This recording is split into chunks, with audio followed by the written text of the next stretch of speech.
sukacita Sukot. Jadi kalau Anda bersukacita dari 365 hari, maka pada hari 15 Isri sampai 21, sukacita itu harus lebih daripada hari-hari, bahkan sahabat-sahabat. Karena memang hari ini secara khusus dari semua hari raya diperintahkan untuk bersukacita. Saya pernah katakan bahwa perintah Elohim itu ada 3. Mispat, Hokim, dan satu lagi.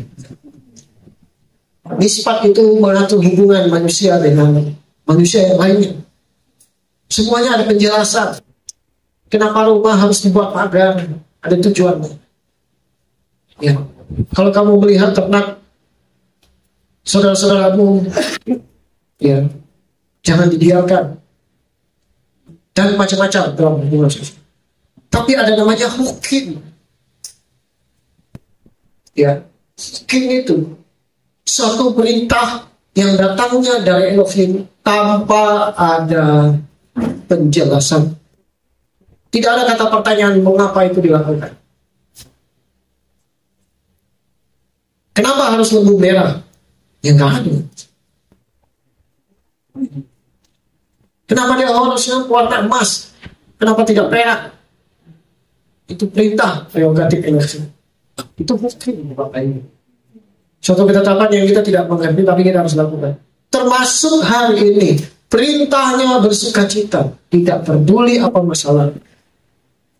Bahkan jika ada yang meninggal, cukup sehari pertama duka, ikut masuk dalam sukacita, selesai 7 hari baru lagi berduka. Tidak ada alasan. Maka hari ini kita belajar satu kebenaran firman Elohim. Saya mengambil sebuah intisari. Sukot adalah musisat. Ya, Sukot adalah musisat. Tapi saya nggak mengalaminya Tuhan. Ini bukan tentang apa yang engkau alami. Ini tentang apa yang engkau lakukan. Ya. Jadi bersukacita itu bukan karena saudara menerima sesuatu, tapi karena memberi sesuatu. Ya. The next level sadik, ya, orang percaya yang hidup di dalam kebenaran firman. Makanya firman Tuhan Yesus sendiri berkata, Yesus Rabbi berkata, bukan yang lebih berbahagia bukan orang yang menerima, tapi memberi.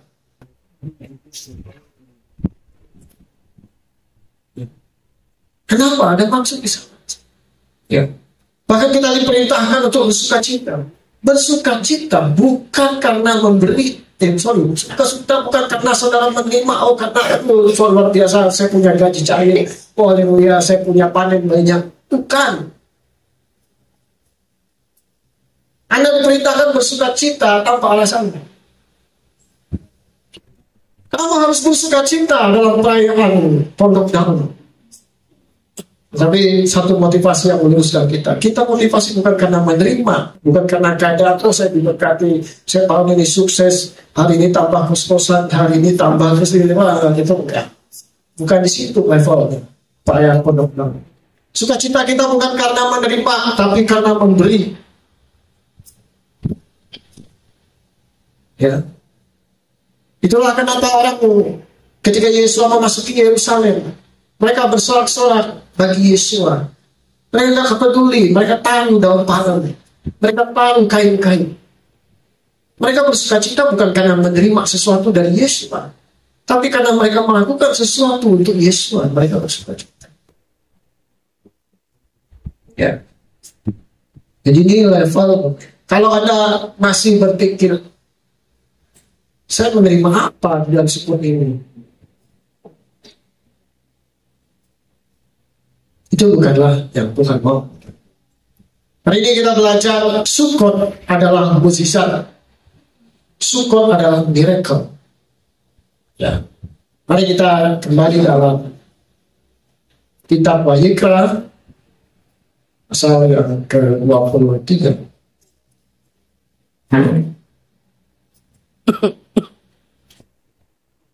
Wahikra 23.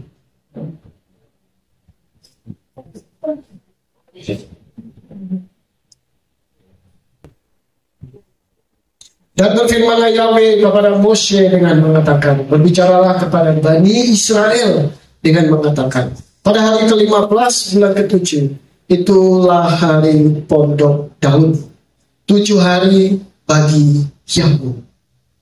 Sukot dirayakan selama 7 hari. Ya. Sukot dirayakan 7 hari. Pada hari pertama adalah pertemuan kudus, kamu tidak boleh melakukan pekerjaan apapun. 7 hari lamanya kamu harus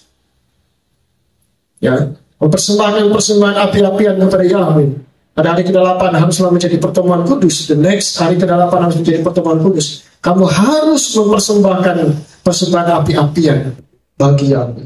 Kalau ada yang datang dengan tangan kosong, berarti itu penghinaan bagi Elohim. Bukan gereja menulis-nulis dalam bahasa Indonesia. Itu sama saja penghinaan bahwa kau ingin menyatakan bahwa Tuhan gak pelihara saya.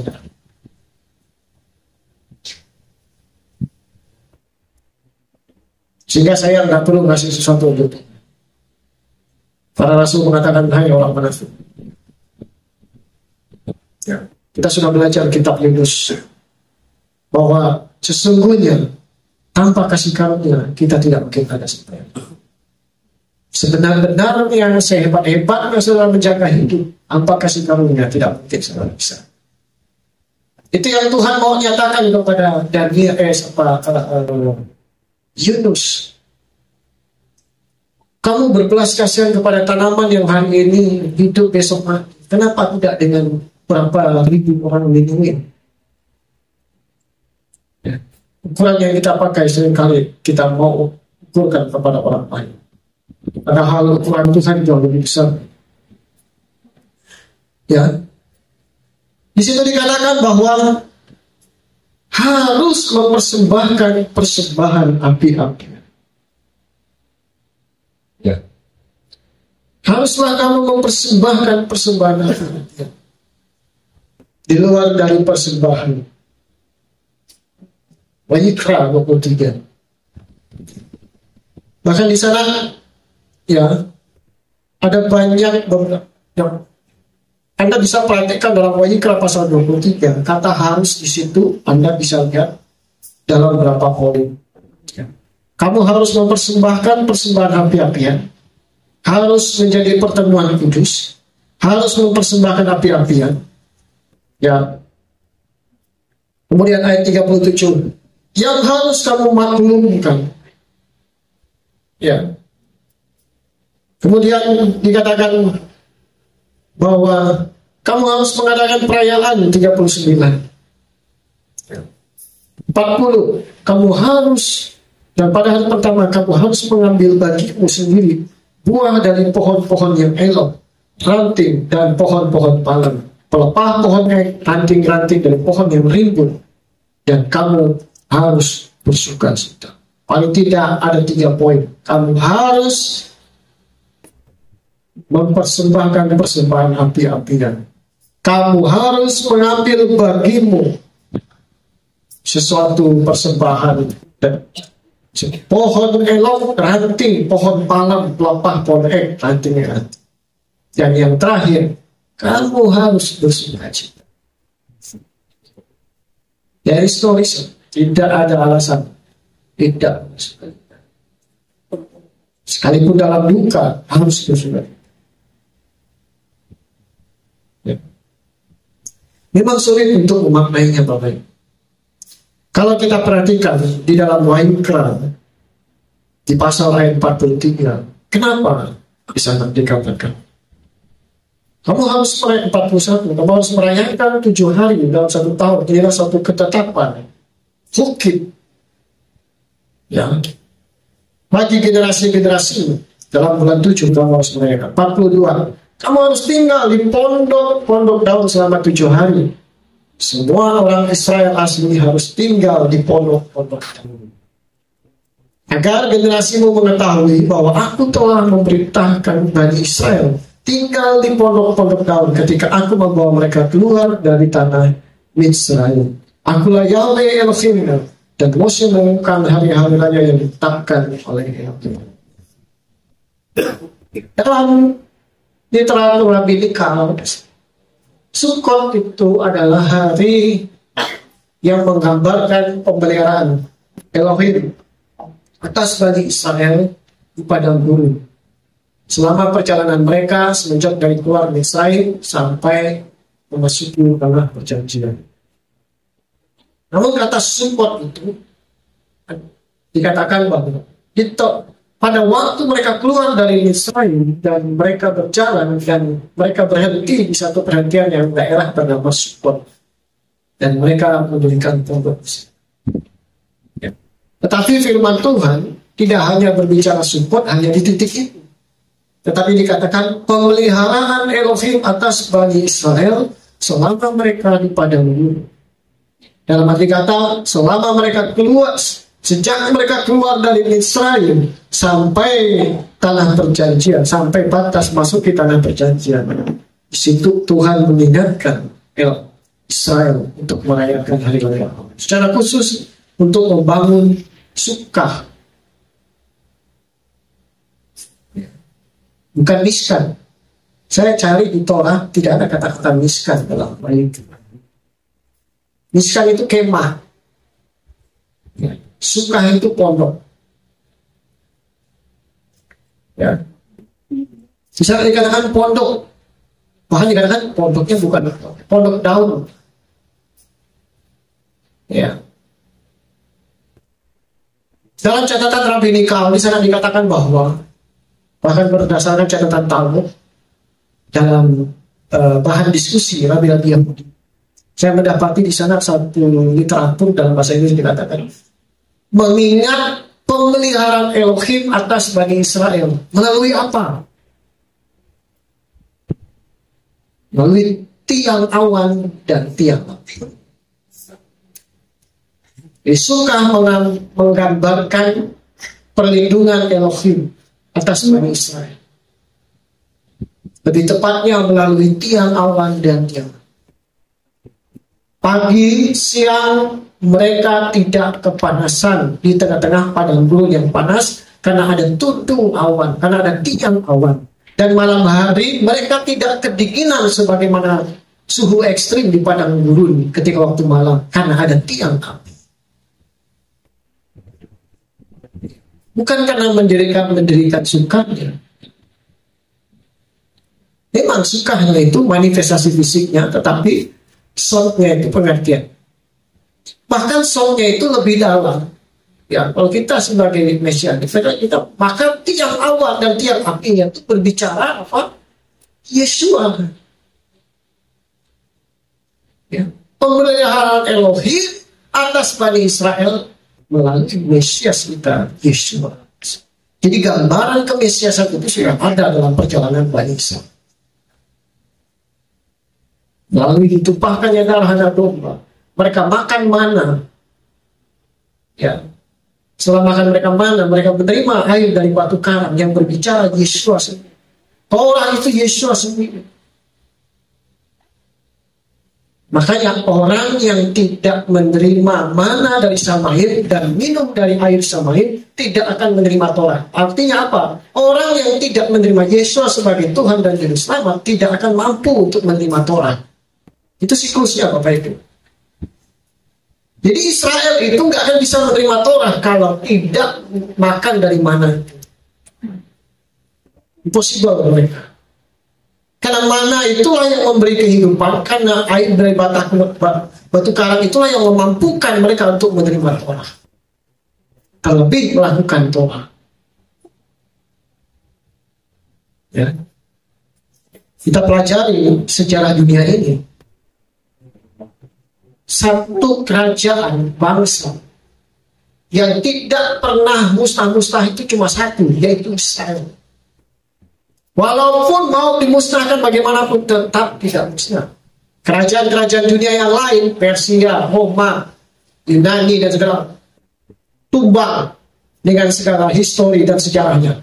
Tapi Israel pelan-pelan tahun 1940 itu kembali lagi. Aliyah dikumpulkannya Bani Israel yang telah terserak ke seluruh bumi. Dan sampai hari ini, bahkan ujaran-ujaran beberapa pemimpin berusaha untuk memusnahkannya.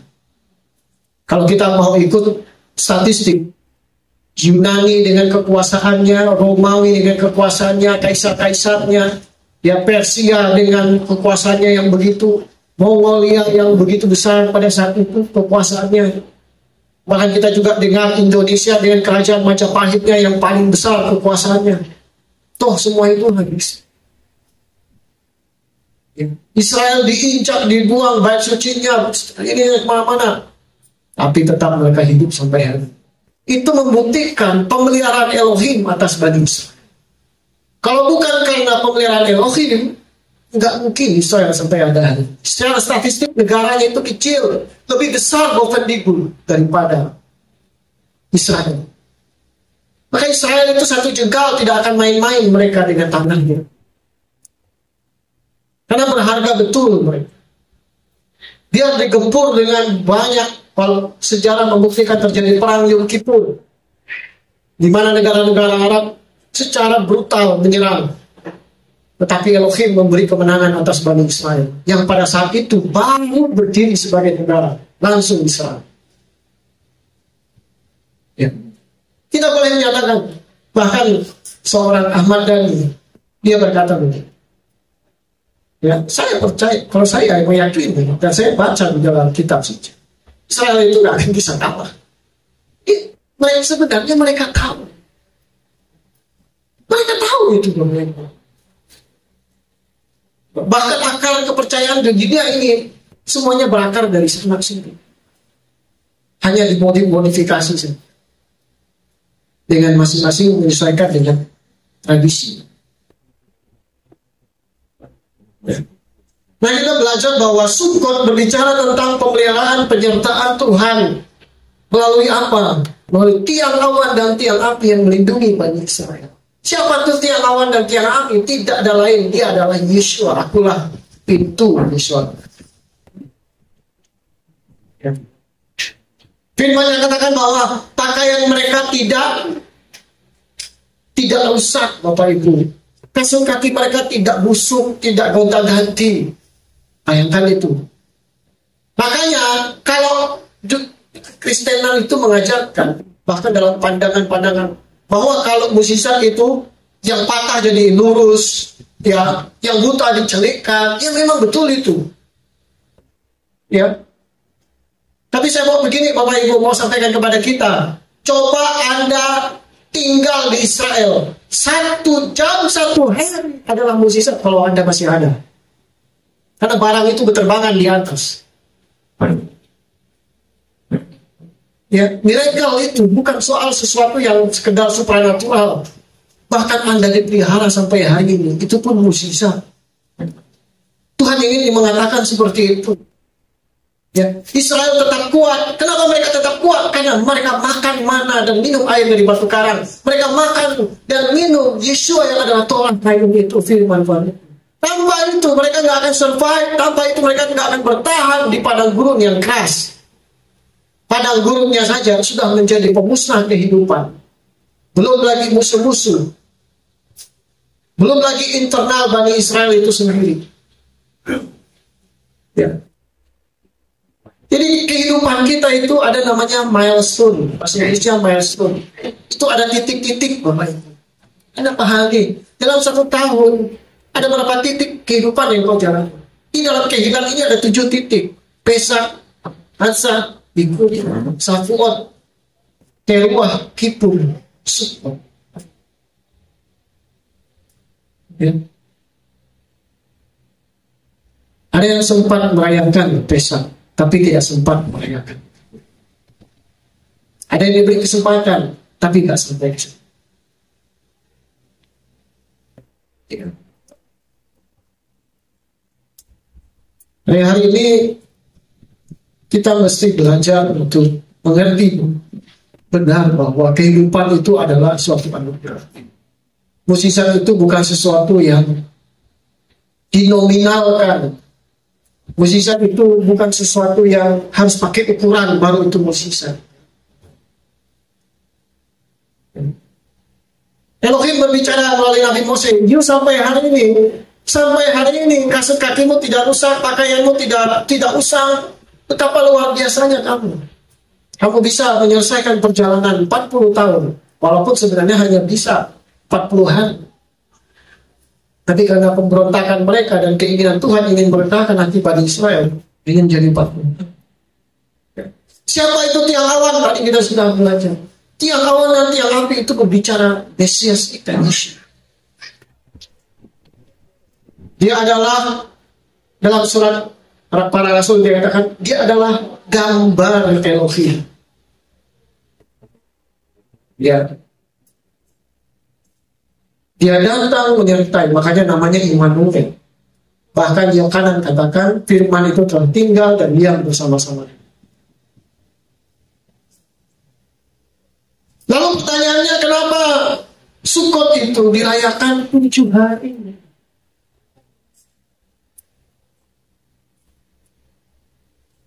Jawabannya paling gampang ya. Pasti sudah tahu. Ya mungkin meleset-meleset, karena ya 7 itu tidak akan jauh-jauh dari hal yang sifatnya supranatural. Hari di bumi itu cuma ada 7 hari, tidak ada sampai lebih dari 8 atau sampai 9. Ya. Dari Yom Rishon sampai Sabat. Ya. Dikatakan bahwa 1 hari di mata Elohim, di hadapan Elohim sama dengan 1000 tahun. Dalam pewahyuan ada namanya era kerajaan 1000 tahun Mesiani. Pada saat kapan? Terjadi pada saat Sabat. Di mana setiap orang-orang percaya dikumpulkan dan mereka masuk dalam perhentian kerajaan manusia. Ya. Manusia hidup di bumi ini katakan bahwa hanya sampai 7 hari. Dalam catatan rabbinical. Ya. Ada 7.000 tahun. Kita pun demikian Bapak Ibu. Sederhananya kita bisa menghitung begini dalam aplikasi kehidupan. Mungkin dalam bahasa kita yang pada umumnya ada Senin sampai Minggu. Atau kita katakan yang uniknya lah, dari Minggu sampai Sabtu. Kenapa 7 hari? Menggambarkan pemeliharaan Tuhan selama 7 hari dalam kehidupanmu. Artinya tidak ada satupun 1 hari tanpa pemeliharaan Tuhan. Dia katakan, Anda pelajari, tidak ada perayaan yang sampai lebih dari 7 hari. Mungkin ada roti tidak beragi. Itu. Tetapi selebihnya yang lain 1 hari. Tetapi musim sukacita dirayakan selama 7 hari. Ya. Anda bisa bayangkan kalau Paskah itu dirayakan 7 hari. Dan Natal dirayakan 7 hari. Kalau orang-orang dunia 1 hari saja supi, apalagi dibilang 7 hari. Nah, itu gentayangan di mana-mana itu yang botol itu. Tapi bukan itu yang Tuhan mau mengenai bersukacita sampai menghancurkan diri sendiri dengan mampu. Nah Tuhan mau ingin mengatakan kepada kita bahwa walaupun keadaan dunia bagaimanapun, mau COVID, mau mengalami masa-masa krisis moral, krisis teknologi, krisis apapun itu, ekonomi, tidak ada di luar dari hari pertama sampai hari ke-7 Tuhan tidak menyertai.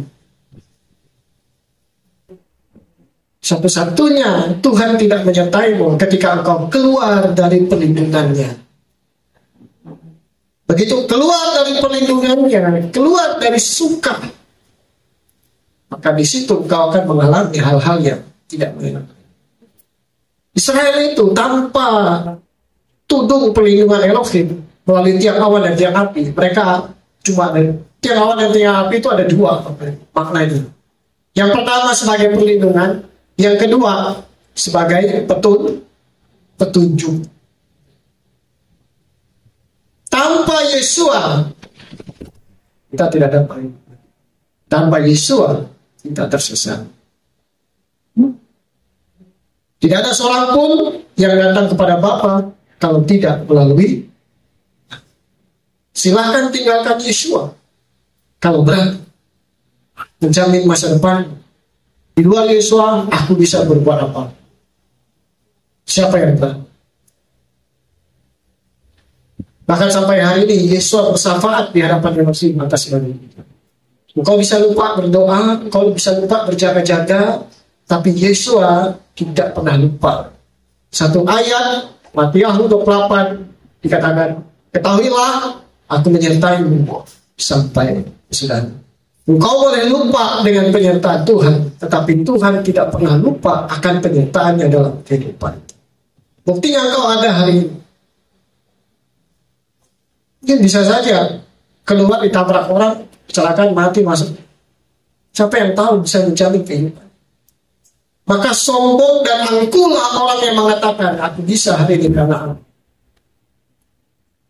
Sayangnya kacamata kita itu sempit. Ya. Kita melihat dari jauh, pesawat itu kayaknya kecil saja. Ya kalau Boeing paling besar ya, Boeing Trigana itu. Kalau mereka ya pernah lihat ya Boeing yang 736 dan sebagainya yang besar. Dia di Merauke. Ya, di sini kan ya penumpang yang 10, paling tinggi 30 itu Boeing. Nah, tapi kita bisa dapati bahwa Boeingnya itu besar, pesawatnya besar ternyata. Tapi dalam jangkauan kita ketika dia di jauh di sana, kecilnya minta ampun. Ya. Tapi ternyata kita menyadari bahwa besarnya penyertaan Tuhan. Ya. Sukot itu musisat. Ya. Maka kita jangan keluar dari perlindungan Elohim, dari tiang awan dan tiang api. Jangan keluar dari suka, jangan keluar dari perlindungan. Itulah kenapa kamu harus tinggal. Selama 7 hari kamu harus tinggal, mengingatkan. Memang kita bukan Bani Israel, kita exile, kita di luar dari Israel, kita di luar dari area Israel, kita bangsa-bangsa. Memang beda perlakuannya. Kalau di sana hari seperti ini hari besar, semua libur. Kalau kita masih ada pekerjaan, masih terikat dengan pimpinan-pimpinan dengan dunia ini. Maka saya katakan, bukan tentang bagaimana engkau sempurna melakukan firman, tapi bagaimana engkau mengupayakan untuk melakukan firman Tuhan. Bicara kesempurnaan, kita tidak ada pohon bulak, pohon kurma, pohon badas, hadas, segala macam. Belum lagi entrop, ya, dan ranting-ranting yang lain. Kita terbatas di sini. Paling mungkin paling hutan. Dan terima kasih kepada imam-imam yang kemarin, ya, sama-sama kita donor darah.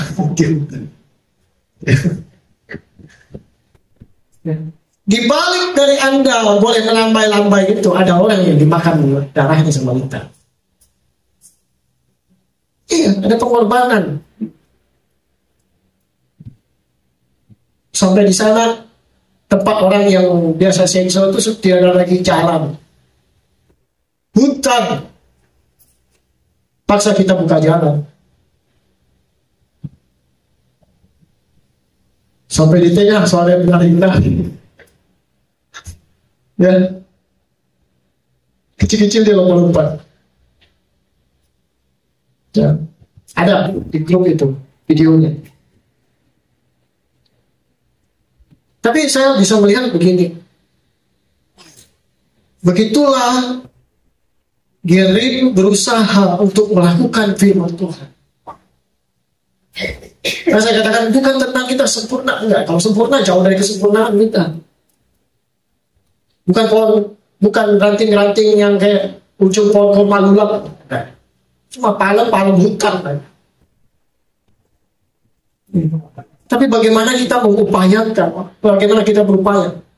Satu renungan malam itu saya dapat, bukan tentang kamu harus persis. Ya, kalau keadaannya nggak ada apa. Tapi bagaimana kita mengupayakan, bagaimana yang Tuhan lihat itu anak-anaknya berupaya untuk melakukan firman Elohim. Ya, dan Tuhan kasih sesuatu kepada kita. Waktu hari pertama, lakukan firman Tuhan, karena firman Tuhan ada masanya. 15 istri sampai 21 istri ada masanya. Selesai itu Anda nggak bisa melakukan lagi perintah Torah sebagaimana yang di dalam waktu 15 sampai 21.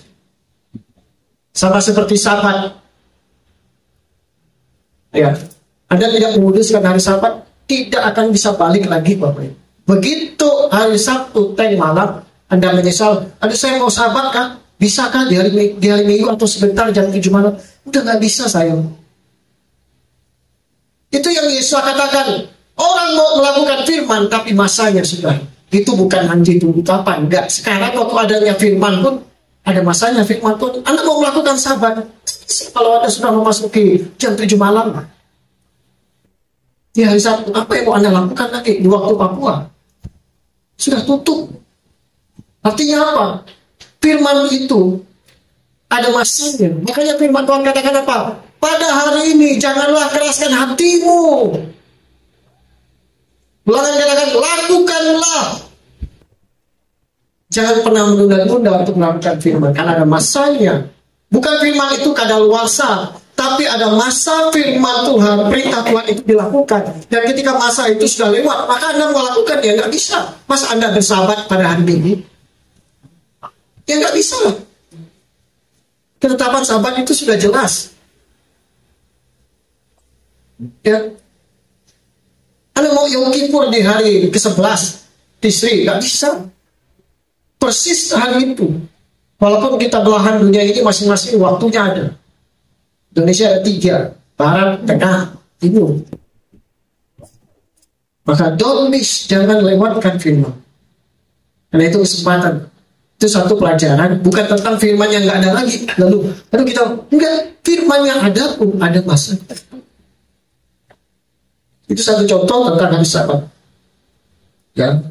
Nah bagi kita, tadi kita belajar tentang Yesus yang adalah tiang awan dan tiang api. Yesus adalah gambar dari Elohim itu sendiri yang nyata bagi kita bisa lihat. Perlindungannya, proteksinya.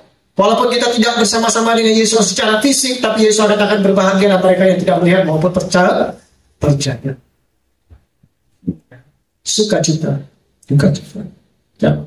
Nah, bagi kita jangan pernah keluar dari suka Bapak Ibu. Suka itu ada selama 7 hari. Selama 7 hari ada perlindungan Tuhan. Dari Yom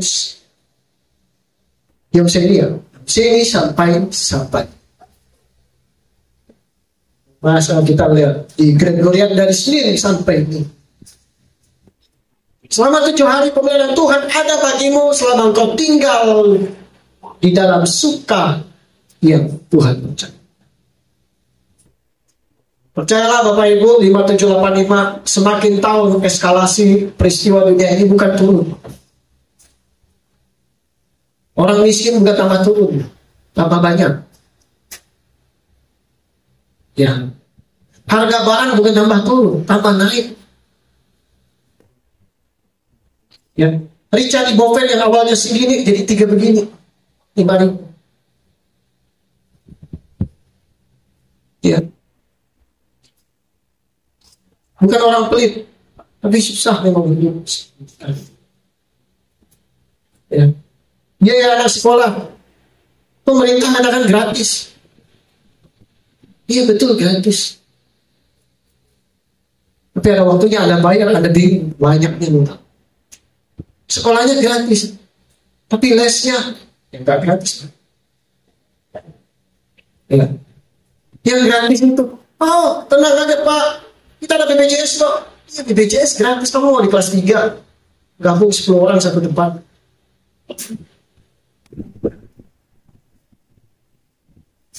BBM makin naik. Ya.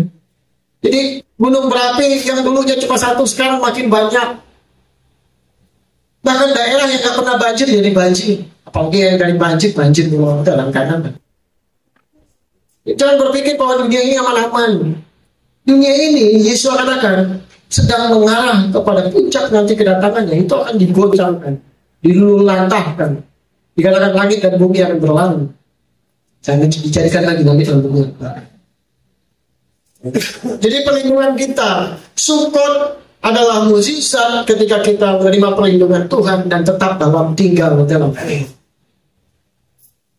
Saya ingin memastikan, mengingatkan, menekankan kepada kita, jangan pernah tinggalkan Yeshua. Baik itu dalam pertemuan ibadah, baik itu dalam doamu, baik dalam pembacaan firman, baik dalam apapun itu, jangan pernah tinggalkan. Kau boleh pindah dari tempat ini, mungkin, oh Pak nanti saya sekolah di sana. Nasihatnya sama, walaupun kau di Makassar, kau sekolahnya di Jawa, ataupun dimanapun, jangan pernah tinggalkan Yeshua. Hanya karena laki-laki, hanya karena jabatan, hanya karena uang. Ya. Begitu mengerikan hidup di luar dari Yeshua. Lanjut, ya. Kita lihat di dalam Yesaya pasal 9 ayat 1 sampai 2. Ada beberapa menjadi poin bisa menjadi perenungan. Kenapa saya harus bersuka cita? Ya. Kembali lagi adalah kepada Mesias Yeshua Hamas. Yesaya 9 ayat 1 sampai 2. Bangsa yang berjalan dalam kegelapan telah melihat terang yang besar. Mereka yang berdiam di tanah bayangan kematian terang telah bersinar atas mereka. Kau telah memperbanyak bangsa, ya, goy, ya. Kau telah menambah sukacita. Mereka bersorak di hadapanmu seperti sukacita waktu panen, seperti orang bersorak saat mereka membagi harta rampasan. Siapakah goy? Siapakah bangsa itu? Siapakah bangsa yang berjalan dalam kegelapan? Kita, Bapak Ibu. Ya. Makanya ada jealous orang-orang Yahudi. Kalian bersyukur. Ada seorang rabi, ada teman dia cerita, rabi di Amerika Serikat. Dia katakan begini, kalian bersyukur bangsa-bangsa bisa memanggil nama itu. Kami orang Yahudi terikat dengan halakah. Tidak sembarangan untuk memanggil nama Allah. Tapi kalian bersyukur. Dikatakan di salah satu pelajaran kelas bawah. Kita bisa memanggil nama Yahweh. Tentu bukan untuk sekedar panggil. Jangan samakan seperti Anda memanggil suamimu dan semakin memanggil pimpinanmu. Nama itu kudus. Ya. Tentu dengan tujuan yang mulia kita memanggil nama. Bangsa yang berjalan dalam kegelapan telah melihat terang yang besar. Mereka berdiam di tanah bayangan kematian. Perhatikan Bapak Ibu. Gambaran kita itu apa? Bangsa yang berjalan dalam kegelapan.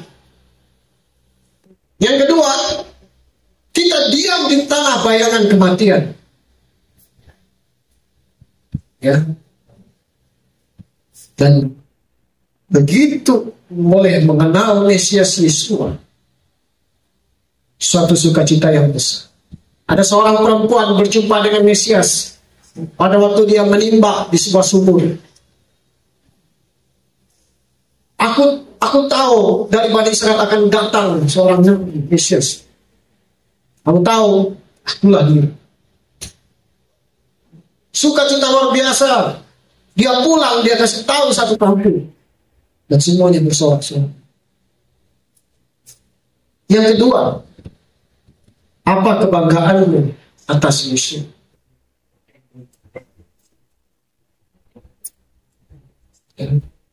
Apa kebanggaanmu atas Yesus? Kalau Yesus sudah melakukan bagiannya, sekarang apa kebanggaan? Kekurangan orang percaya itu adalah mereka tidak bangga dengan Tuhannya.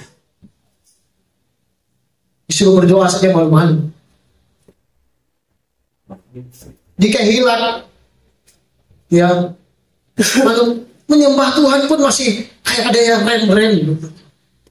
Gak usah pakai rem. Putuskan itu kanvas kopling dengan rem. Lepas. Menyembah. Ini agak berat-berat. Itu dosa jin kosong. Karena kasih tinggal. Ya. Bukan kita di rumah sekarang. Kita sekarang di rumah Tuhan. Bukan di rumah. Perkara itu nanti urusan. Lakukan firman Tuhan dulu. Sebagaimana Elia berkata kepada janda di Sarfat. Beri aku makanan dulu. Setelah itu kamu akan makan. Lakukan firman Tuhan. Maka kamu akan tahu sekali. Makanya kenapa kita harus bersuka cita? Kita bersuka cita bukan karena ada sukacita dalam diri kita. Kita bersuka cita karena firman Tuhan, karena perintah Tuhan. Sama seperti Petrus katakan, karena engkau yang memerintahkan maka kami akan lakukan. Walaupun tidak tahu kenapa harus jalan di lubuk sebelah kanan ini. Ya. Yang terjadi adalah mereka tetap melakukannya. Walaupun Petrus seorang yang ahli dalam nelayan, tahu seluk-beluk jam bagaimana ikan itu nampak sebenarnya, dia tetap kembangkan. Kisah itu terjadi bukan sebuah perumpamaan, tapi cerita nyata bagaimana dua perahu mereka hampir tenggelam gara-gara panen ikan yang besar. Kenapa? Karena berani melakukan firman. Ada banyak orang ragu-ragu melakukan firman. Kenapa? Ketakutan. Dia mengukur-ukur, dia menimbang-nimbang. Kalau saya bersuka cita untuk Tuhan, pada saat bersyukur, aduh hilang lagi duit, kurang lagi duit. Ya. Pak Billy pernah cerita, aduh ini persepuluhan ini terlalu besar, bisa dibuat terlalu sedikit. Gereja nggak pernah minta persepuluhan. Saya katakan, itu adalah calling, respon dari dirimu atas kesaksian yang hidup dan mati. Kalau kau tidak menerima panggilan Tuhan terhadap ucapan syukurmu, ya nggak bisa dipaksa. Ya.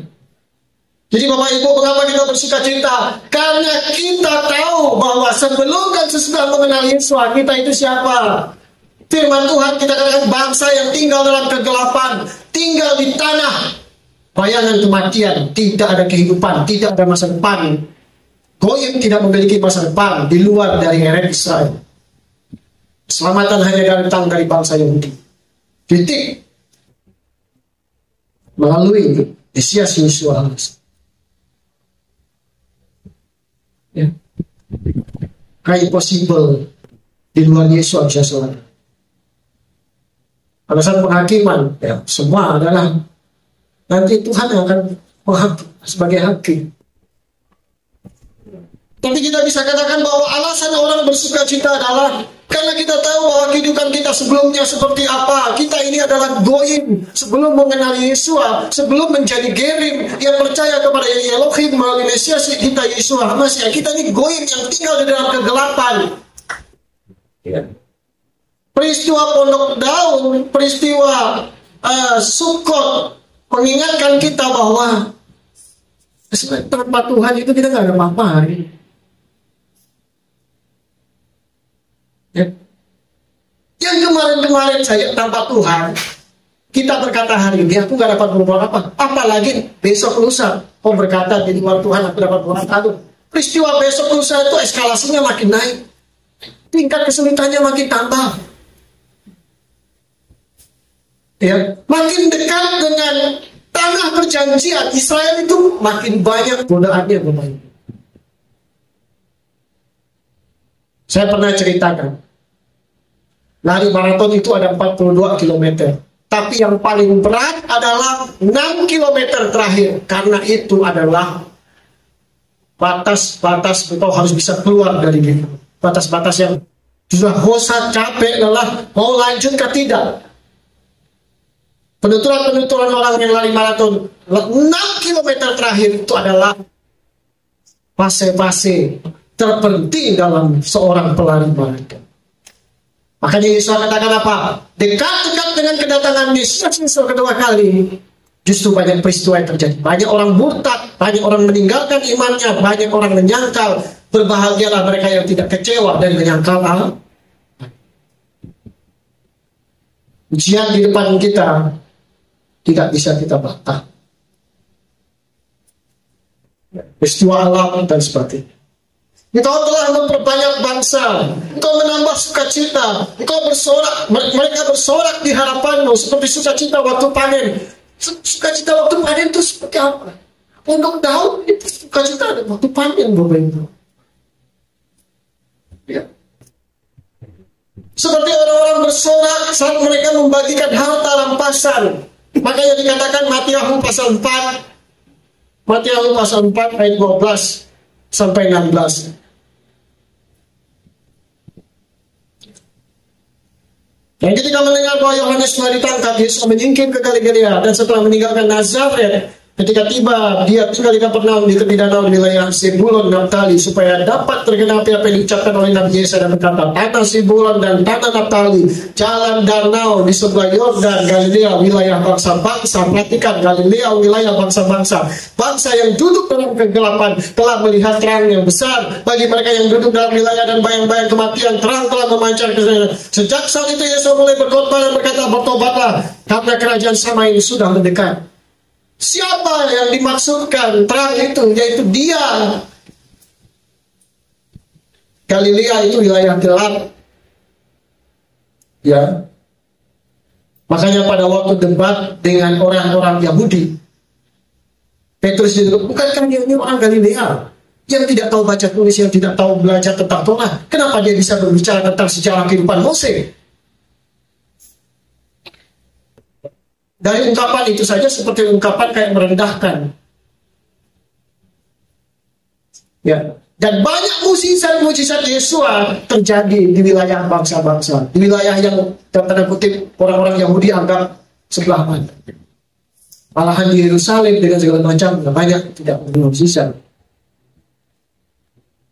Karena tidak percaya mereka. Firman Tuhan berkata. Makanya dalam Nubuatan Wahyu pasal 7 ayat 9 kita bisa lihat Bapak Ibu. Wahyu pasal 7 ayat 9. Sesudah itu aku lihatlah suatu kerumunan orang banyak yang tidak seorang pun dapat menghitungnya, berasal dari setiap bangsa dan suku dan kaum dan bahasa, seraya berdiri di hadapan tahta dan di hadapan Anak Domba dengan mengenakan jubah panjang putih dan ranting-ranting palem ada di tangan mereka, dan sambil berteriak dengan suara nyaring saya berkata, keselamatan bagi dia yang duduk di atas tahta, yaitu Elohim kita, bagi Anak Domba. Hal yang sama terjadi pada saat Sukkot. Makanya itu ada 4 etrog, lulak, hadas, satu lagi apa ya? Arefok apa? 4 itu dikumpulkan. 4 itu menggambarkan mewakili tipe-tipe manusia. Etrog menggambarkan dia beraroma dan rasanya enak. Ya. Lulak aromanya baik tapi rasanya kurang. Ya. Ada lagi hadas. Ya. Rasanya tidak enak tapi aromanya baik. Ada terakhir aroma tidak enak rasanya tidak enak. Dan lupa. Intinya menggambarkan yang pertama, etrog orang yang belajar Torah dan orang yang melakukan Torah. Anda mengingat kalau perkataan ini sebagaimana Yesus berkata Matius pasal 5. Ya. Dan yang kedua, lulak. Orang yang belajar Torah tapi nggak melakukan Torah, itu lulak. Dan yang ketiga, orang yang nggak belajar Torah tapi melakukan Torah. Yang keempat, orang yang nggak belajar Torah nggak melakukan Torah. Itu dikumpulkan. Perasaan Sukkot. Tidak percaya? Kita lihat ayatnya. Matius pasal 13. Coba kita lihat.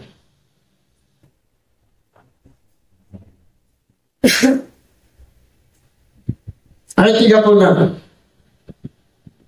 Kemudian setelah membiarkan kerumunan orang itu pergi, Yesus masuk ke dalam sebuah rumah dan murid-murid mendekat kepadanya sambil berkata, jelaskanlah kepada kami perumpamaan tentang lalang yang di ladang. Seraya menanggapi, dia berkata kepada mereka, dia yang menabur benih yang baik adalah anak-anak manusia.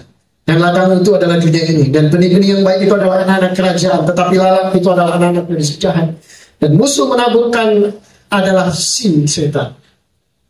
Bahasa penuaian adalah ialah kesudahan sama. Dan para penuai adalah para malaikat. Perhatikan, para penuai, para malaikat. Ya, oleh karena itu sebagaimana lalat dikumpulkan dan dibakar dengan api, demikian akan terjadi kesudahan zaman ini. Anak manusia akan mengutus para patriark dan akan mengumpulkan keluar dari kerajaannya semua sandungan dan mereka yang melakukan kejahatan, dan mereka akan dikumpulkan. Jadi nanti ada peristiwa di mana pengumpulan. Bukankah syukur juga peristiwa panen? Itu di antara panen, nggak semua hasil panen, tapi ada lalang-lalang. Ya. Ada yang punya kitab OJB?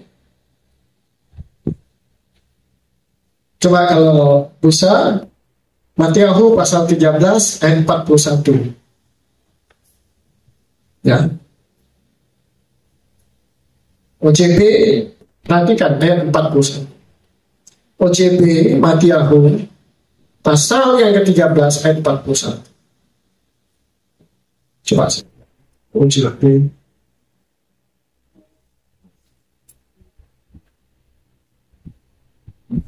Matiahu. Oke. Saya baca ya dalam bahasa Inggris. The bar enos dalam kurung. Itu ada bangkit. Mosiah will send for his malachim. Masiah akan mengirim keempat malaikat. And they dan mereka will pull up, mengumpulkan and gather out the Mosiah Malkut. Ya, Mosiah Malkut. Bahasa Inggris. All the things made mesumat apostel. Apostel itu penyesatan. And the one who are, dan mereka yang without tambah Torah dan antinomian. Antinomian itu dari bahasa Roma, kalau bahasa Roma kan gitu. Antisemitik, anti Torah. Ya. Antisemitik, anti Torah. Jadi Matiahu pasal 7 dikatakan apa? Hanyalah engkau hai pembuat kejahatan. Nah, saat nanti peristiwa Yeshua datang, dia akan mengumpulkan semua yang namanya lalang, yang namanya pembuat kejahatan, orang-orang yang tanpa Torah, orang-orang yang anti Torah, tanpa Torah dan anti Torah. Perhatikan teman-teman. Without Torah, tanpa Torah, dan antinomian, anti Torah. Dan itu diperkatakan oleh Yesus dalam Matiahu pasal 7. Nyalah engkau, hai pembuat kejahatan, bekerja tanpa Torah. Sampai hari ini masih ada yang meragukan firman Elohim, Torah Elohim, dan masih ada yang meragukan firman dan meragukan. Saya berdoa supaya kelipah itu dibukakan dari matamu. Dan kau mau mengasihi ya, dengan melakukan firman. Tahu kelipah. Dalam bahasa Kristen dikatakan selaput yang menutupi mata. Ya. Jadi nubuatan sebagaimana, kenapa kamu harus bersuka cita? Karena Sukkot adalah peristiwa profetik di masa depan di mana Yesus akan datang mengumpulkan orang-orang percaya dan memisahkan orang percaya dengan orang yang tidak percaya. Yang tadi dikatakan dalam OJB, Orthodox Jewish Bible dikatakan apa? Without Torah, pembuat penyesatan dan anti Torah. Itu bukan saya yang mengatakan, tapi OJB, Orthodox Jewish Bible. Ya. Pada terjemahan Indonesia sedikit diperhalus, tapi di sana secara gamblang. Matiahu 7, pekerja-pekerja tanpa Torah. Tapi Matiahu pasal yang ke-13 bukan tanpa Torah saja, tapi yang anti Torah pun dibantai, dikumpulkan Kristen. Itu sebab tadi kenapa itu 4 itu digoyangkan. lulak, entrok, lulak, hadas, dan apa banyak. Kumpulkan jadi satu. Dan yang tanpa Torah dipisahkan dibakar. Artinya ada pemisahan. Ya. Nah, Bapak Ibu, kembali ke dalam Wahyu pasal 23. Sekali lagi, Sukot adalah mukjizat pemeliharaan Tuhan. Itu fix, tidak bisa dibantah. Karena ada peristiwa masa lalu. Tetapi Sukot juga peristiwa profetik, jaminan bagi orang percaya akan peristiwa masa depan, di mana Yesus akan mengumpulkan kita. Berbahagialah. Wahyu katakan, Wahyu pasal 21. Wahyu pasal 21 coba.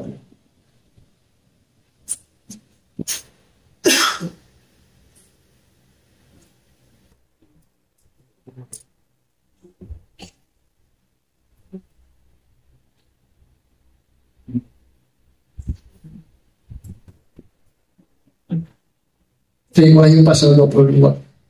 Berbahagialah mereka yang melakukan perintahnya, sehingga otoritas mereka akan ada atas pohon kehidupan, Tree of Life, dan mereka boleh masuk ke dalam kota itu melalui pintu gerbang. Jadi perbuatan kebenaranmu akan mengikutmu, dan kalau engkau tetap setia mengasihi Yesus, dan itu akan menjadi upah. Tahu upah? Upah itu bukan di depan. Kalau di depan itu bukan namanya upah, tapi suap. Makanya Nabi Saul katakan apa? You kerja baru you dapat makan, bukan makan untuk kerja. Bukan tampang-tampang kita kayak kita di Indonesia ini, malas disuruh kerja. Makanya kita rata-rata mentalnya miskin. Mentalnya begini terus, gak pernah maju.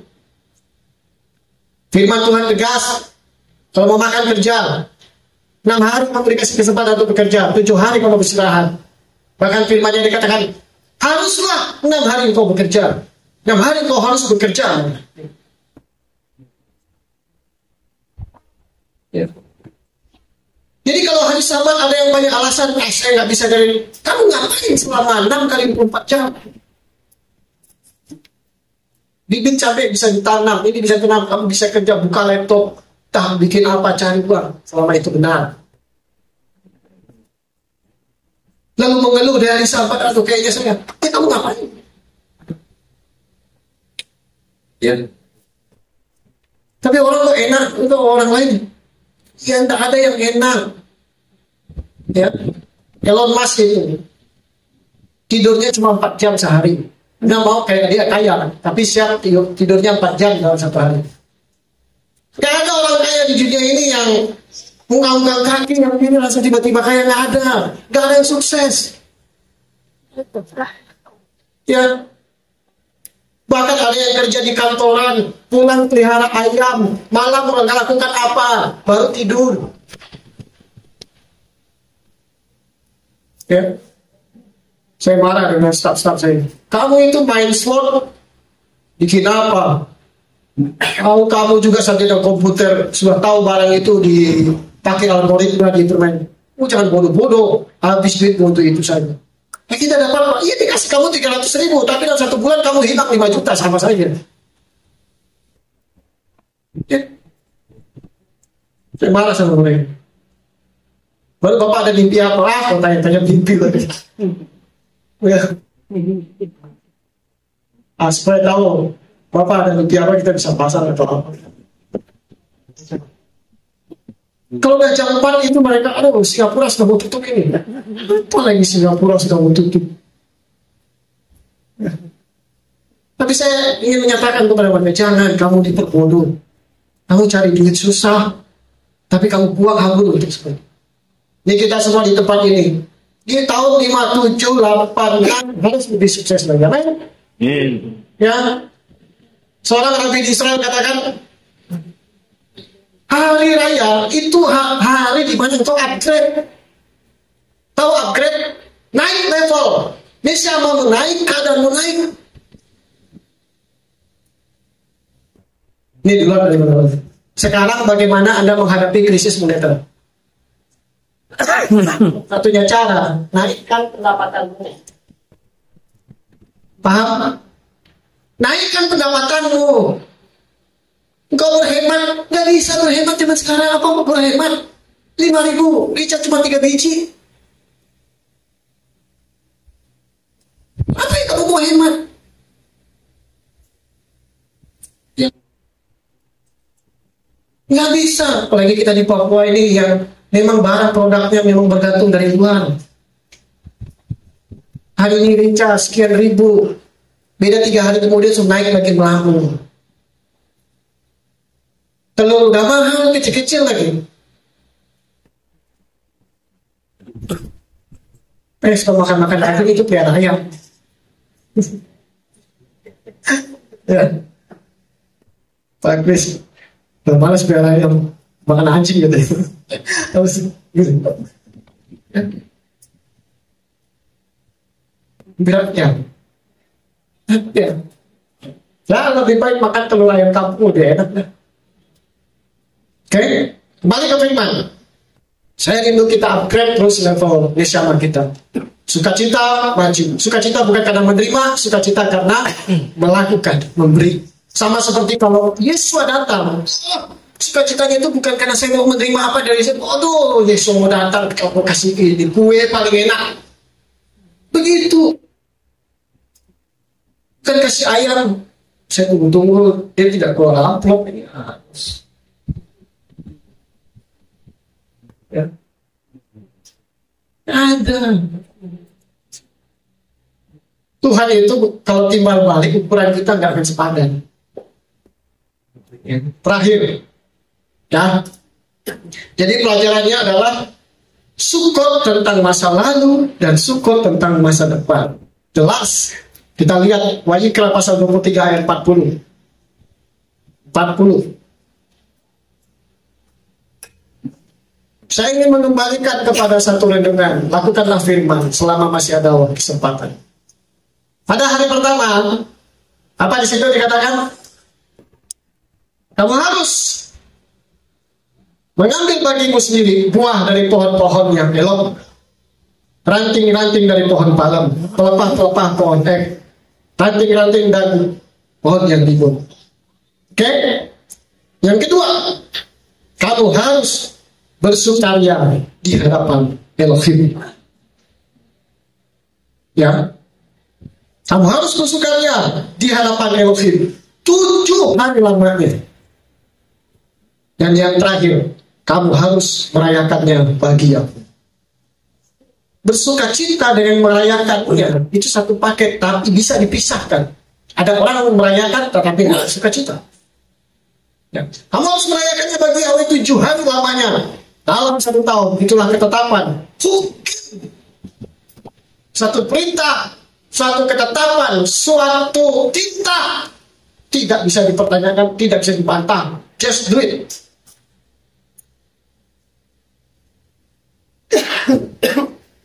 Kehilangan sudah 3 ini ada.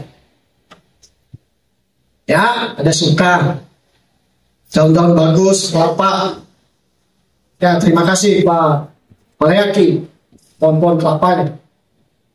Gundul hanya untuk itu, ya. Nah, sukacita itu luar biasa. Apa yang kau tabur, kau akan tuai dalam hidup. Saya pegang kata-kata saya, Pak. Tidak akan pernah orang yang menabur untuk suatu pekerjaan pelayanan Tuhan, terlebih untuk hari raya besar, tidak akan sia-sia. Ya. Apalagi iman-iman yang darahnya dimakan tinta kemarin. Ya. Walaupun manusia tidak meresponnya, percayalah, engkau mewakili ya orang-orang yang berani untuk menerima satu yang tidak enak supaya orang lain bisa enak. Itulah gambaran Mesias. Karakter Mesias seperti itu. Ya. Jadi ada 3 Bapak Ibu. Bikin suka, harus bersukaria, dan harus terakhir merayakan perayaan. Perayaan dirayakan selama 7 hari. Ada ketetapannya. Hari pertama pertemuan kudus, hari ke-8 pertemuan kudus. Jangan kau lalai dari itu semua. Tapi bukan hanya sampai di situ. Mungkin gereja-gereja yang lain yang penting kita beribadah. Ada Sukot yang hari mereka pertemuannya, ya berarti mereka belum kena tepat. Tapi mereka sudah pernah, ya oke. Itu levelnya mereka. Tapi kita maunya hari pertama, hari terakhir, hari ke-8. Ya. Dan di dalamnya kita melakukan bersukaria. Ini suka bukan suka Anda ya, ini suka atas nama pelayanan gereja. Karena firman-Nya, kau harus membuat suka di rumahmu.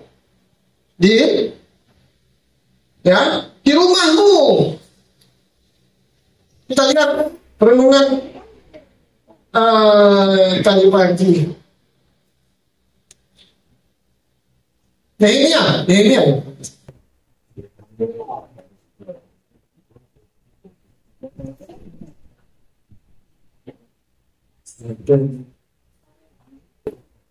Nehemia 8 ayat 16-17. Coba buka Nehemia 8. Nehemia 8.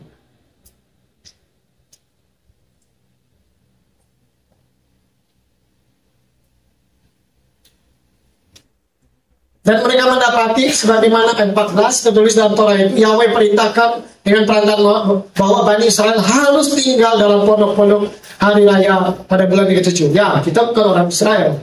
Tapi kalau mau tinggal di pondok, silakan. Ya. Dan mereka harus mengumumkan dan menyampaikan seruan ini seluruh kota.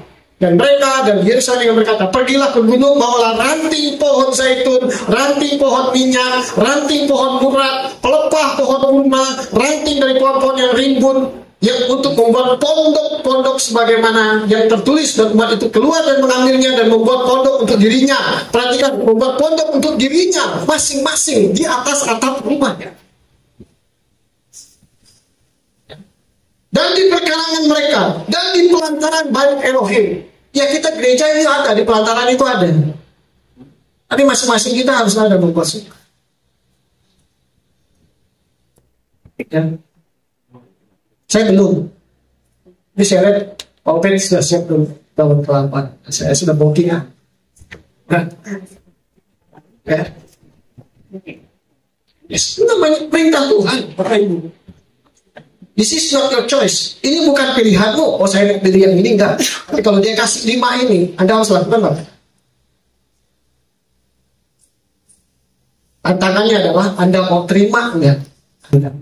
Bisa. Ini bukan soal kemewahan atau enggak. Ukurannya bukan itu. Tapi Anda mau lakukan enggak terima itu.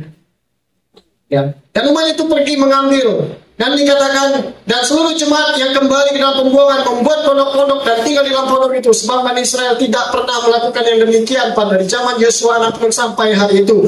Maka terjadilah kesukaan yang sangat besar. Lanjut firman, kesukaan itu terjadi atas kehidupan.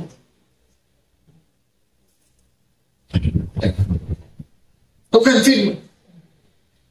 Maka saya ingin katakan era Mesianik, ya kalau tadi dikatakan kita berbicara Sukot tentang sejarahnya di padang gurun, tetapi Sukot juga berbicara tentang bagaimana kita yang gelap boleh menerima, boleh mendengar, boleh mengakui Yesus sebagai Mesias juru selamat kita, dan kita hari ini boleh ada. Maka era Mesianiknya itu akan terjadi. Kalau Anda pahami dan Anda lihat yang biasa kita dengar, Zakaria pasal 14 ayat 16, di sana adalah yang Mesianik. Tadi sudah dibaca, saya baca, dan kemudian akan terjadi bahwa setiap orang yang ketinggalan dari segala bangsa yang datang melawan Yerusalem. Artinya apa?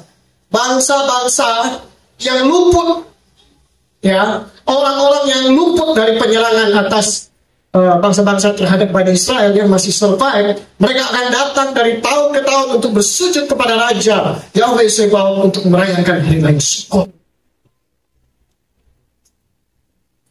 Anda mau masuk dalam bangsa-bangsa itu atau tidak, tergantung kau. Dimulai dilatih mulai dari sekarang. Ini area, ini bukan buatannya, bohong-bohongan, ecek-ecek atau itu cuma bicara enggak. Ini pewahyuan yang pasti terjadi. Bukan seperti yang 25 dan segala macam lain itu. Itu sudah jauh. Ya. Makanya sekarang saya mau katakan begini, selagi masih ada kesempatan, lakukanlah perintah Tuhan, lakukanlah mitzvot sebelum itu terlambat.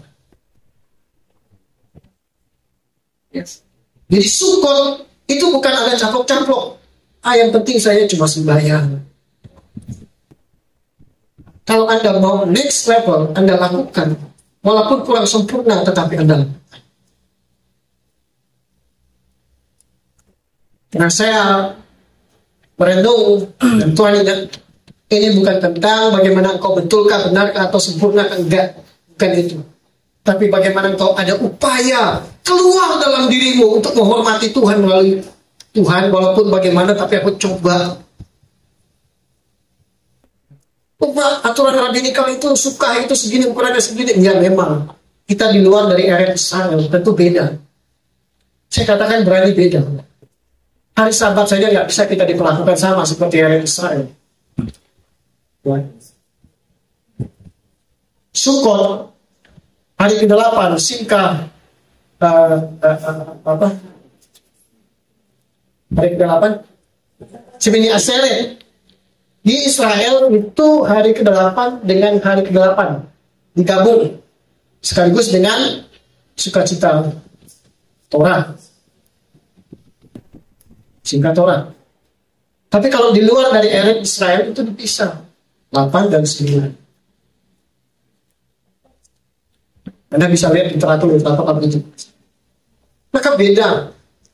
Ya nggak bisa disamakan. Kita saja masih ada yang terlibat kerja. Walaupun bagaimanapun kita mau belajar. Dan saya senang makna Torah itu pengajaran. Ayo nak belajar, tambah lagi. Kamu bisa. Ayo saudara, kamu bisa next level.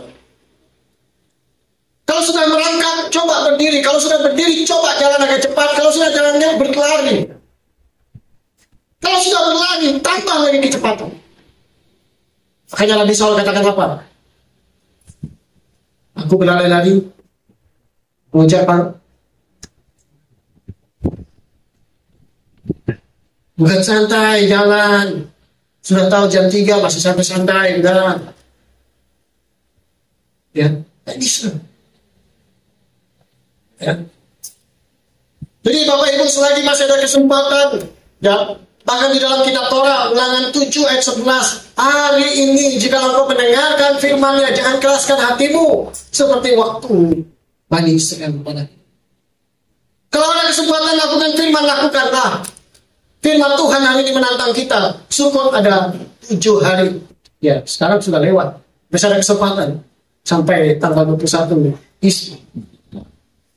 Istri ada 22 isi. 21, 15, 16, 17, 18, 19, 1. Nanti hari ke-8 tapi di sana Tuhan menantang kita. Ya, pernah ini nggak gitu? Kalau saya katakan ada perbuatan, ada upah. Upah itu tidak pernah di depan, dan upah tidak pernah tanpa ada perbuatan. Suap baru namanya di depan. Belum berbuat sudah. Itu suap, dan Tuhan tidak pernah pakai itu. Dan Torah pun mengatakan dia benci namanya suap. Dia mau katakan upah, ada upahmu besar disamain. Karena ada bagian yang harus kita kerjakan, dan Tuhan tahu kalau kau akan menerima apa yang kau. Bahkan perbuatan-perbuatan orang benar penyertai dia pada saat nanti di hari terakhir. Jadi lelah di dalam LC tidak ada sia-sia, baik untuk hidup yang sekarang maupun hidup yang akan. Ya. Kalau hari ini kita belum menerimanya, percayalah suatu saat benar Tuhan kita bukan Tuhan yang bosan. Satu renungan tadi, Sukot tanpa suka, bukan Sukot namanya. Kita mengatakan Sukot, tapi tidak ada suka, nggak bisa. Makanya kehilangan di Indonesia itu berusaha untuk membangun Sukot. Tuhan tantang kita.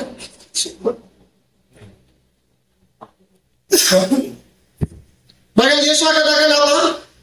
Bekerjalah selama masih ada waktu, selagi masih siang. Kalau malam Anda akan bisa.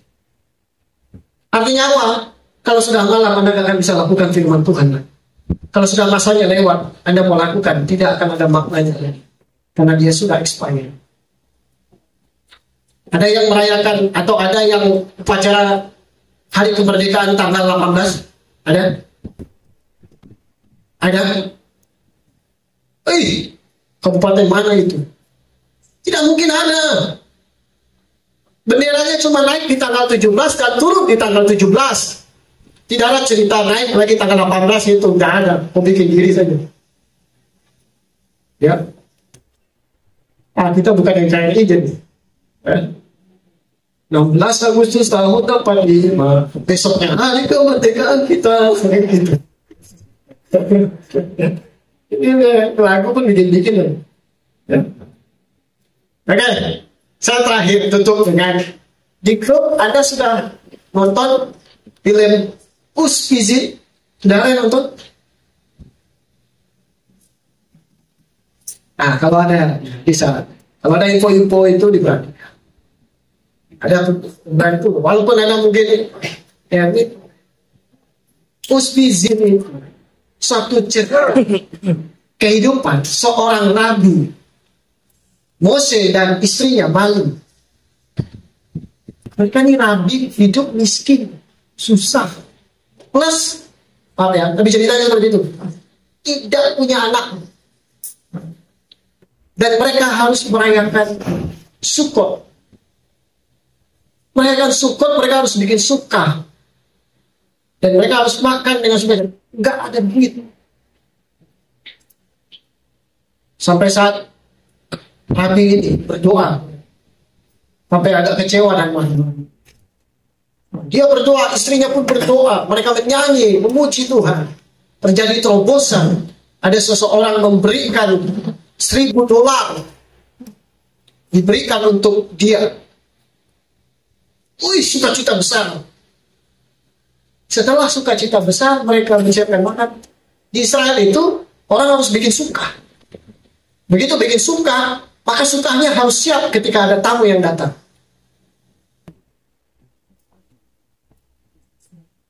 Ada 2 orang datang. Kayak preman begitu. 2 orang datang. Ya mau tidak mau, sukacita mereka. Walaupun istrinya agak bagaimana begitu, tapi suaminya tetap. Yang terjadi adalah 2 orang malah bikin kacau. Di tengah-tengah komunitas Yahudi yang religius, mereka bikin kacau, ya kayak di sini lah, ya kakak main salah, kayak gitu ya, musuh-musuhnya begitulah kalau di timur sini, ya. Tambah kacau, mereka marah, najis, dibilang itu rabi-rabi Yahudi yang lainnya, kamu bikin kacau, kayak orang Yahudi itu begini, ya. Dia berusaha membela, istrinya pun sudah, sampai dia so ganas, dia ambil, ke dalam suka. Ya, saya yakin kalau itu orang Papua itu mungkin balon air. Mau masuk kan tidak? Kalau tidak kepala picah. Ya, ini kan masuk dalam suka. Saking buat kacau. Satu orang begitu. Jadinya, waduh, kafir, adalah segala macam bahasa yang dia menajiskan. Waduh, dia kayak melecehkan. Kita hari raya sukacita malah dia bikin. Dia akhirnya istrinya keluar dari rumah. Dia sampai bingung kan, salah apa lagi. Masalah bertubi-tubi, ada jalan keluar malah bertubi-tubi. Tapi dia belajar melayani, menerima tamu itu dengan sukacita. Karena dia rapi, dia tahu. Uspizin itu tamu, guest. Jadi kalau ada pelajar tradisi rabbinikal, ada 7 tamu yang akan masuk dalam suka orang Yahudi. 1, Abraham, 2, Ishak, 3, Yakub, 4, Yosef, 5, Mose, 6, Harun, dan terakhir Daud. 7 hari Sukot harus ada, maka setiap hari akan ada 7 tamu. Dan Anda tahu, sampai satu titik, di saat dia mau melakukan firman, dia dengan $1.000 itu, dia membeli entrok yang cukup mahal dan paling bagus, Bapak Ibu. Entroknya mahal, paling bagus. Tapi tiba pada waktu dia mau ngambil entroknya itu di dalam kotaknya nggak ada buahnya. Anda tahu itu gara-gara 2 orang kacuping, yang 2 itu yang bikin kacau lagi, Bapak Ibu. Ya, Dia kayak gitu tuh. Kacau itu kayak tidak bertubi-tubi. Ya. Di satu sisi dia mau melakukan firman, tapi malah tamu ini bukan tamu Elohim, malah bikin kacau saja ini. Tapi dia sampai dia sudah mau marah, muka ganas, mungkin mau bunuh itu. Aduh, begitu bahasanya, begitu. Tapi yang dua orang itu sabar. Bosin. Namanya bosin, istrinya malu. Tahan. Tapi dia ingat, saya waktu dia lihat wajahnya mungkin kayaknya dia ingat langsung Tuhan, dia ingat dirinya dia itu rabi, nggak mungkin dia malu. Kalau dia tenang, tapi walaupun itu dia kayak rasa. Singkat cerita, pada waktu dia sedang nggak tahu apa begitu, dia lagi di atas tempat begitu, dia lagi merenung, tiba-tiba istrinya datang. Istrinya katakan apa? Nahman. Apa? Istrinya bilang, Nahman. Ya. Lalu dia berpikir, tahu maksudnya? Dia berpikir gini, kamu hamil? Iya, Nahman. Aku ingin memberi namanya Nahman. Lalu sampai agak berapa detik, mungkin dia sudah mulai kena maksudnya istrinya. Betul. Iya betul. Istrinya hamil. Wah, orang-orang Yahudi, masal tok, bosenu, masal tok. Ya, cerita besar. Sebenarnya film ini bercerita tentang siapa? Abraham.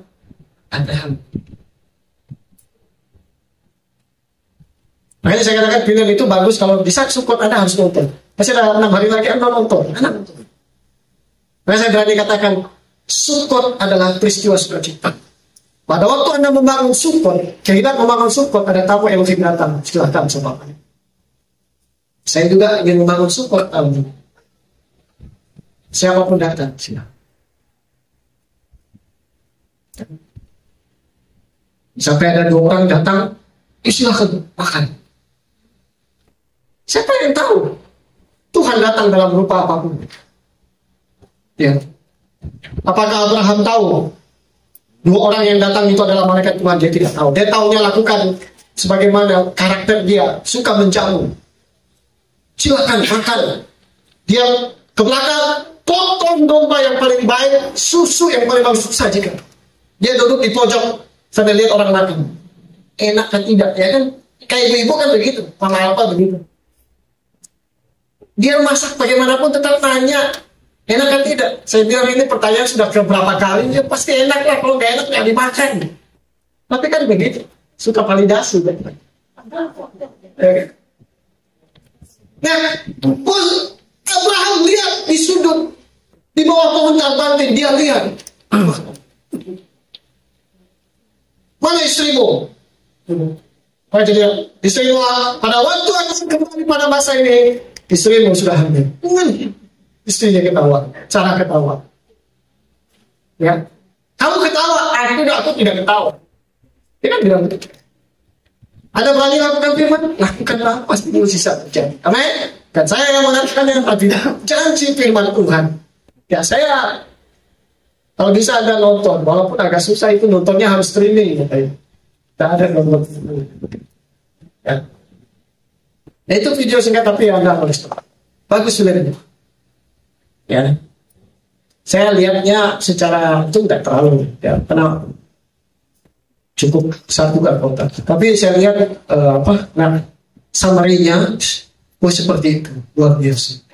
Dan film itu dapat nominasi yang paling terbaik di Israel.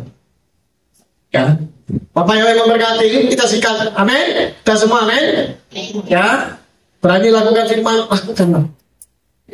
Saya nggak pernah paksa, tapi respon kita masing-masing, panggilan kita masing-masing. Mari kita belajar mengenai firman Tuhan. Tanpa apapun motivasi kita, sukacita kita tetap sebagaimana sukacita kita adalah Yesus itu saja. Bapak yang memberkati hak samayat atau hak susut samayat 5.785. Bapak yang besok memberkati kita, biar sukacita kita tetap tinggal dan kita kerjakan selama 7 hari, 6 hari ke depan sampai hari ke-8 sebagaimana perintahnya, dan kita boleh kerjakan. Tidak ada yang missing satu firman Tuhan. Anda mau lakukan. Ya. Ada yang dipotong-potong lagi. Ya, tidak apa-apa. Semua baik. Jangan pernah mengukur apa yang kau buat bagi Tuhan, karena Dia terlalu baik dalam. Kita berdoa.